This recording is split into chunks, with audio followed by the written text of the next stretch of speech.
Willkommen zu dieser technischen Anleitung zum Dyson SV17.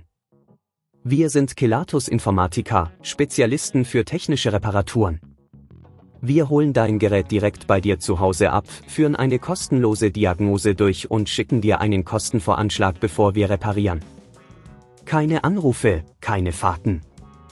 Wir befinden uns in der Calle Joaquin Maria Lopez 26, Madrid. Bequem, transparent und professionell.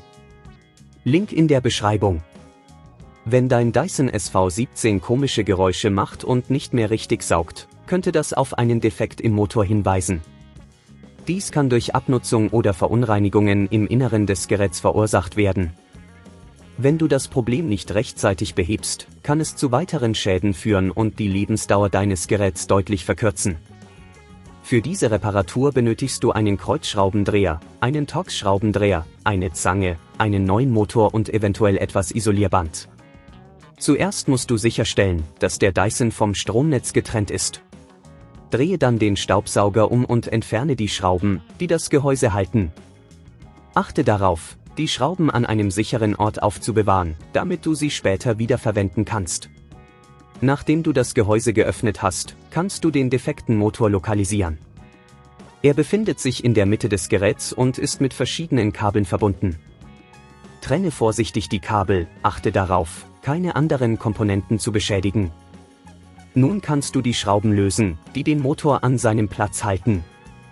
Du musst möglicherweise etwas Kraft aufwenden, um die Schrauben zu lösen, aber sei vorsichtig, um das Gehäuse nicht zu beschädigen. Entferne den alten Motor und setze den neuen Motor an seiner Stelle ein. Befestige ihn mit den Schrauben, die du zuvor entfernt hast, und schließe die Kabel wieder an. Achte darauf, dass alles sicher sitzt und keine losen Verbindungen bestehen.